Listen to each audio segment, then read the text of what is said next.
San Gregorio VII, 1020-1085, 25 de mayo.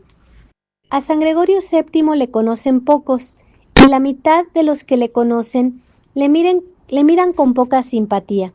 Sin embargo, hay algo grande en la epopeya de su vida.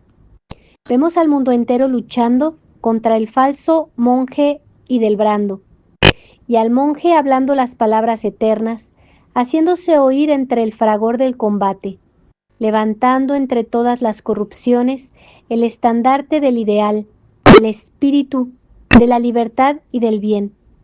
Pero la historia es muchas veces injusta. A un hombre que en sus empresas nunca se miró a sí mismo, que siempre defendió los intereses de Dios y de la humanidad, que hizo triunfar los más altos ideales a costa de su salud, de su libertad y de su vida, se le ha llamado ambicioso, déspota, acaparador del dominio universal. Sin embargo, mientras haya un resto de honradez en el mundo, se presentará como un símbolo la figura innoble de Enrique IV, mendigando el perdón entre la nieve y el barro, y el gesto definitivo del monje dejando arrastrarse ante su puerta al perjurio y al despotismo. La grandeza de este luchador pertenecía únicamente a su alma. El mundo no le dio nada, ni dinero, ni nobleza, ni potencia, ni hermosura. Era hijo de un pobre cabrero de Savona. Nadie hubiera adivinado en el pastorcillo de los primeros años al futuro pastor de pueblos. Conforme iba avanzando en edad, se acentuaban las formas nada armoniosas de su cuerpo. Moreno, menudo, nervioso, vientre abultado y rostro cetrino. Sus enemigos le llamarán el hombrecillo de las piernas cortas. Solo en sus ojos se veía el relampaguear de su alma, y solo al alma se refería el nombre providencial que le impuso Bonigo, el cabrero.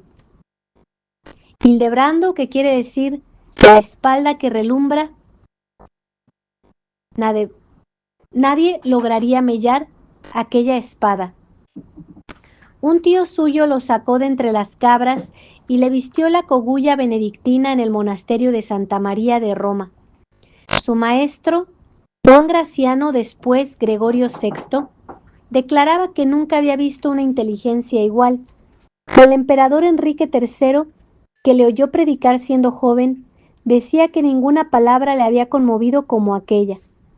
Hombre de lucha, tuvo que vencer primero su propia carne, y lo hizo con el estudio y la fatiga de los viajes. Entonces es cuando recorrió distintas provincias de Francia y cuando visitó la gran abadía de Cluny. Hildebrando es el hijo más genuino de Cluny. Su abadía del Aventino era cluniacense, y nadie mejor que él supo encarnar aquel espíritu de reforma que entonces necesitaba la Iglesia. En sus viajes lo examina todo, lo ve todo, y a su espíritu se le representan con toda su hediondez las llagas del cuerpo eclesiástico. San Pedro le guía, y en el momento oportuno se le aparece una noche y le manda volver a Roma. Roma, dice un historiador de aquella época, era una cueva de ladrones, y desgraciadamente había muchas cuevas de ladrones en toda la cristiandad. La tierra de San Pedro se vendía, mejor dicho, se robaba con la espada en la mano. Las mitras se vendían y robaban también, y las tiaras y las mitras y las gradas del templo estaban manchadas de cieno y de sangre. Cuando el joven llegó a Roma, su maestro, Juan Graciano, acababa de sentarse en el solio pontificio, y un día el Papa entró en el monasterio de Santa María y se llevó a su antiguo discípulo. Hildebrando tenía entonces 25 años.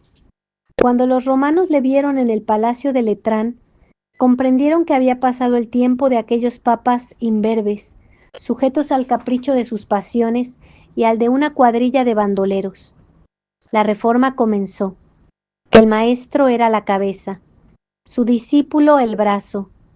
Vióse al monje mandando un ejército para extirpar de malhechores la campiña romana. Pero la lucha era desigual y los dos intrépidos luchadores no pudieron sostener el empuje de todas las concupiscencias que se declaraban contra ellos. Gregorio VI muere en la arena y el monje se vuelve a Cluny. De allí lo saca poco después el piadoso obispo de Toul, Bruno, que acababa de ser nombrado papa por Enrique III. «Vendrás conmigo a Roma», le dice el pontífice. «No es posible», contesta el monje. «¿Por qué?» «Porque subes a la silla de Pedro en virtud del poder real, no por una institución canónica». Impresionado por esta actitud, el elegido se declaró dispuesto a volverse a su diócesis si el clero y el pueblo de Roma no ratificaban su elección. Era lo que pedía el derecho eclesiástico. Hildebrando accedió a la voluntad del pontífice y permaneció a su lado mientras vivió, y el pontificado de León IX fue santo y grande porque le infundió su aliento el alma grande y santa de Hildebrando. Es el aliento que sigue inspirando a los papas durante un cuarto de siglo. La nave de la Iglesia pesa ya sobre aquellos hombros, débiles en apariencia. Aquellos ojos fulgurantes velan sobre toda la cristiandad. Donde hay un peligro para la Iglesia, allí está el monje de Santa María para desviarlo con una prudencia, con un valor, con una sangre fría que su amigo Pedro Damiano puede llamarle con graciosa ironía mi querido y santo Satán. En 1073 moría Alejandro II.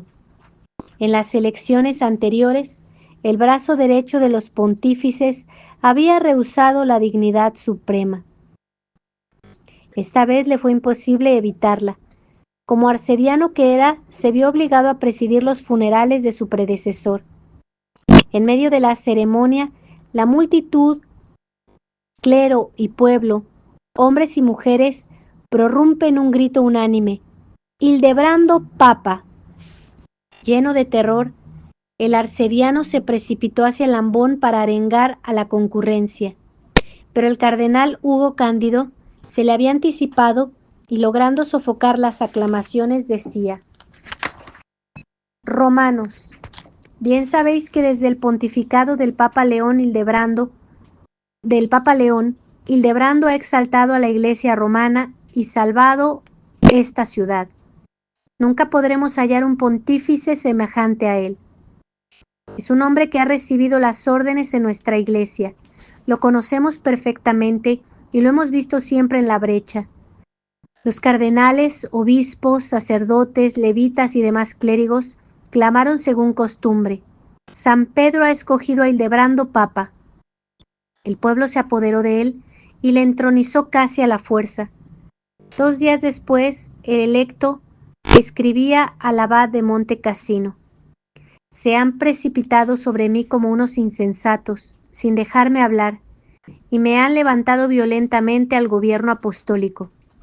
Ahora puedo decir con el profeta: el temor y el temblor se han apoderado de mí y me han invadido las tinieblas.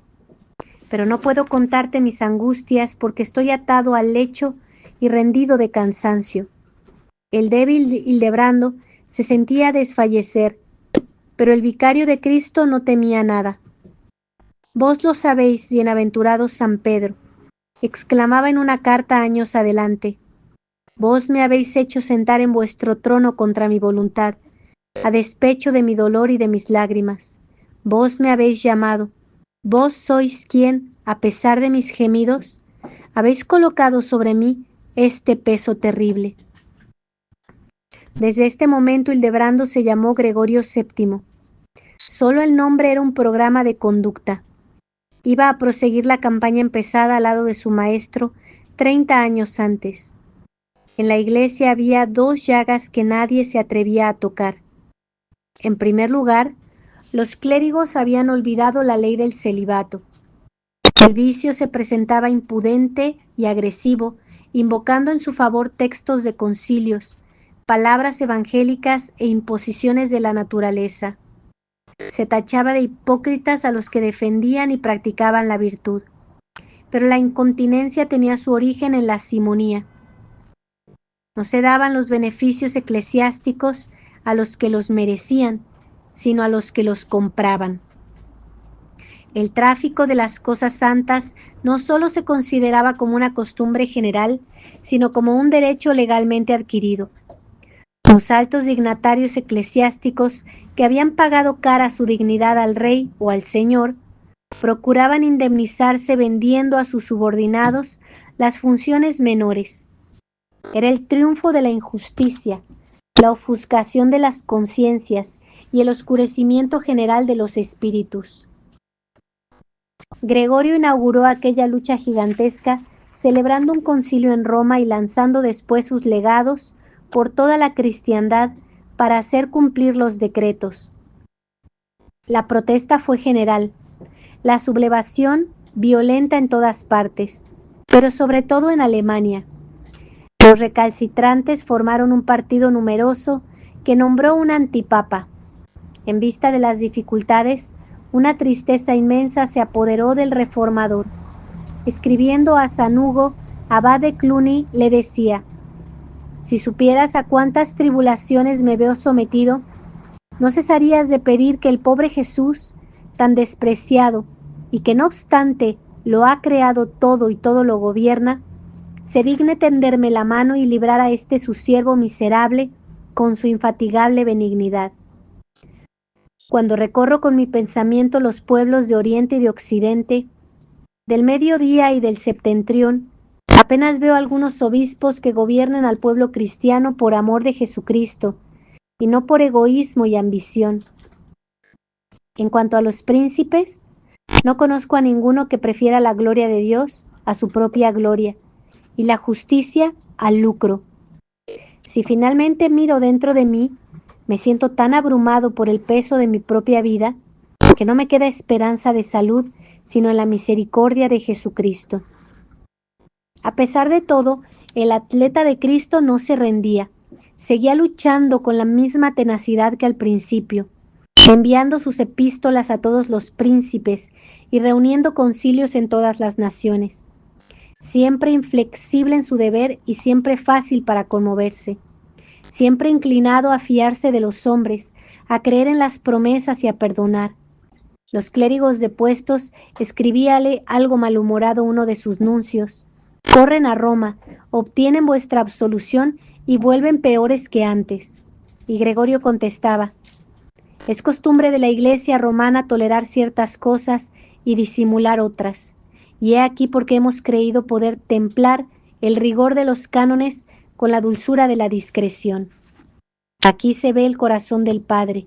La voz del jefe se descubre en estas cláusulas de la encíclica dirigida al episcopado francés. A consecuencia de la debilidad del poder real, las leyes y el gobierno se ven impotentes para estorbar y castigar las injusticias.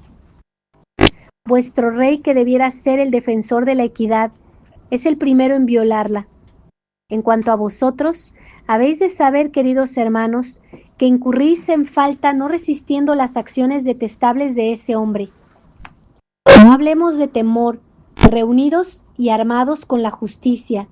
Seríais bastante fuertes para apartarle del camino malo y para asegurar vuestras almas. Y aunque hubiese temor o peligro de muerte, no deberíais renunciar a la independencia de vuestro sacerdocio. Gregorio no olvidaba un solo instante que se debía a todas las iglesias del mundo. En Francia combate los desórdenes de Felipe Augusto. Lucha en Inglaterra por medio del arzobispo Lanfranco.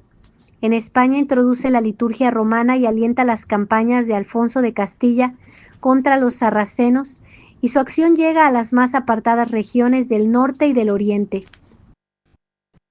Al recorrer su correspondencia, le vemos en relación con los reyes y duques de Suecia, Noruega, Polonia, Hungría, Bohemia, Rusia y Armenia.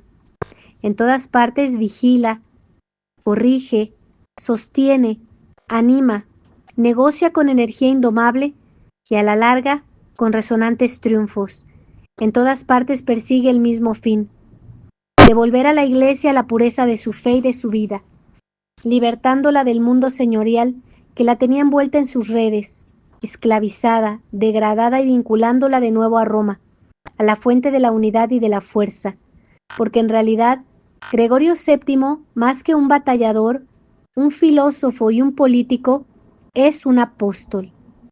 El celo apostólico, el amor de la paz y la justicia le guían siempre. Lo mismo cuando dirige y alienta a sus amigos que cuando lanza el anatema contra sus adversarios. Entre las órdenes secas del hombre de gobierno, es fácil encontrar frecuentemente el hálito del santo. Escribiendo a la condesa Matilde, la amazona de aquel siglo, le decía: entre las armas que nos sirven para combatir al príncipe de este mundo, te he señalado ya las dos más importantes en la recepción frecuente del cuerpo de Cristo y en una confianza ciega en su madre.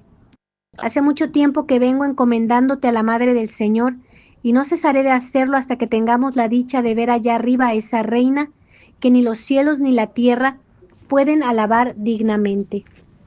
La mirada de Gregorio alcanzaba hasta el oriente asiático, donde una a una iban cayendo en manos de los musulmanes las grandes metrópolis ilustradas por los recuerdos de la edad apostólica y por los doctores inmortales de la Iglesia. Por vez primera, Gregorio VII piensa en la cruzada que 2 lustros más tarde terminará con la conquista de Jerusalén. En medio de la división que desgarra a la sociedad feudal del siglo XI, él es el único que tiene conciencia de la unidad cristiana y de los intereses comunes a todos los fieles. Él es quien lanza la primera idea, quien traza el primer plan de guerra santa en Occidente. Sin embargo, tal vez ningún pontífice romano se ha dirigido a un príncipe musulmán con el afecto que revelan estas palabras de Gregorio a Aun-Nasir, rey de Mauritania. Sé que has dado la libertad a cristianos que estaban cautivos en tu reino. Es un acto de bondad que seguramente te ha sido sugerido por Dios, pues por nuestra parte no podemos hacer ni pensar nada bueno. Rogamos a Dios del fondo del corazón que te reciba después de una larga vida en el reino de los bienaventurados, en el seno del muy santo patriarca Abraham. Aquel sueño de los reinos cristianos lanzándose contra el Islam, cada día más amenazador, no se realizaría en los días de Gregorio, demasiado absorbido por sus planes de reforma religiosa. La lucha en todas partes violenta había tomado en Alemania gigantescas proporciones. Enrique IV se había puesto a la cabeza de los rebeldes, resuelto a mantener sus pretendidos derechos a intervenir en las elecciones abaciales y episcopales. Y surgió la larga y encarnizada contienda de las investiduras. Hubo batallas sangrientas, concilios y anticoncilios, guerras de espadas y excomuniones, traiciones execrables y atentados. Los obispos cortesanos del emperador anatematizaban al falso monje y el mismo emperador clamaba con tono patético: «Desciende, hombrecillo miserable, desciende de la sede apostólica que usurpaste tú, que has sido condenado para siempre». Pero la excomunión de Gregorio surte más efectos que el melodrama imperial. Un bandido enviado de Alemania quiso atarle las manos y lo encerró en un castillo. Pero libertado por el pueblo de Roma que le adoraba, Gregorio lanzó el anatema, desligando a todos los señores del imperio del juramento de fidelidad. La pena, sin embargo, no era irrevocable. Al mismo tiempo, el pontífice dirige esta súplica a todos los que en Alemania acataban su autoridad. Os rogamos, como hermanos muy amados, os consagréis a despertar en el alma del rey Enrique los sentimientos de una verdadera penitencia y a arrancarle del poder del demonio, a fin de que podamos reintegrarle en el regazo de nuestra madre común.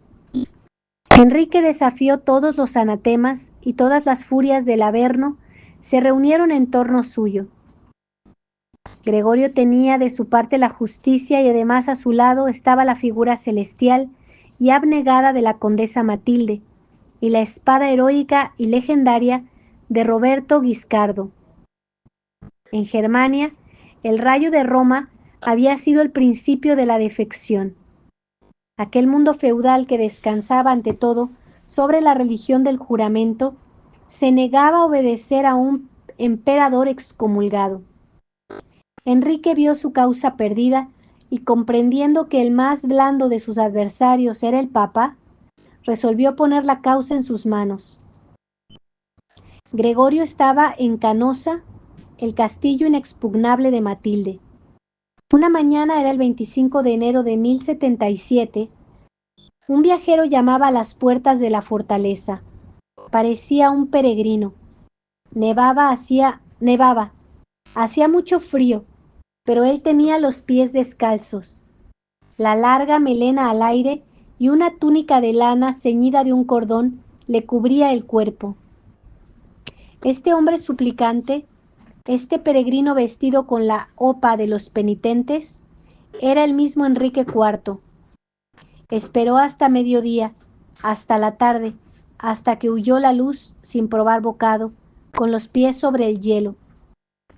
Al día siguiente, igual. Al tercer día, lo mismo, gimiendo, llorando, solicitando su perdón. Al anochecer iba ya a retirarse, perdida toda esperanza, cuando se le ocurrió entrar en una ermita cercana. Allí estaban orando la condesa y Hugo, abad de Cluny. Por favor, interceded por mí, les dijo el penitente. Ellos se conmovieron, hablaron al Papa y a Gregorio VII y se doblegó. Fue una debilidad de su corazón.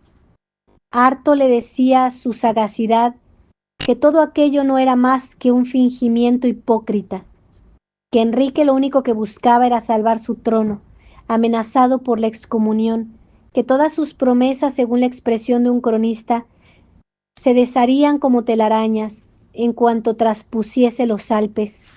Y así fue. Se renovaron las excomuniones, los conciliábulos y las hipocresías. Y durante mucho tiempo el hijo del cabrero resistió impávido a los ejércitos imperiales. Delante de Roma, el germano abre otra vez negociaciones hipócritas. Ganados por sus larguezas, los romanos le entregan la ciudad. Gregorio, inquebrantable, se refugia en el castillo de Sant'Angelo y desde allí renueva la sentencia de excomunión. El tirano le contesta haciendo entronizar al antipapa en la Basílica de San Pedro. De súbito, corre el rumor de que Roberto Guiscardo avanza sobre la ciudad al frente de un ejército formidable de normandos. La fidelidad de los romanos empieza a vacilar. Enrique se retira vergonzosamente y mientras se alejan los teutones, el duque recoge a su amigo y se lo lleva a Salerno. Desde donde Gregorio dirige a la Iglesia Universal un llamamiento conmovedor. Por amor de Dios, decía, todos los que seáis verdaderos cristianos, venid en socorro de vuestro Padre Celestial y de vuestra Madre la Santa Iglesia, si queréis obtener la gracia en este mundo y la gloria en el otro. Al borde del sepulcro, el ideal sagrado le perseguía, pero la providencia no le permitió contemplarle en su perfecta realización. Una tristeza profunda le apretaba el corazón y su cuerpo estaba deshecho por las fatigas del combate. En el momento de exhalar el último suspiro le oyeron pronunciar estas palabras: he amado la justicia y he odiado la iniquidad, por eso muero en el destierro. Moría vencido por la fuerza bruta, pero con el consuelo del sembrador que deja un campo lleno de esperanzas. A pesar de su aparente derrota, el mundo nuevo que había preparado y moldeado llegaría a ser una realidad. Su última hora nos revela la angustia de todos los genios que se adelantan a su siglo, pero la victoria alboreaba gracias a sus esfuerzos. Sembró con lágrimas. Otros recogerán con exultación. El drama de su vida es la base del gran edificio cristiano que levantaron los siglos XII y XIII. Gregorio, ha dicho alguien, es en la historia como un águila solitaria que posada en la cima de un peñasco contempla la llanura impasible y majestuosa. Si los enemigos le han maldecido como un déspota, como un calculador que adula a los pueblos para derrocar los tronos, como un precursor de la Revolución Francesa, nadie ha puesto en duda su genio. Un genio cuyo carácter es la firmeza indonable en la concepción y realización de un plan de gobierno que todo lo subordina al triunfo de la justicia.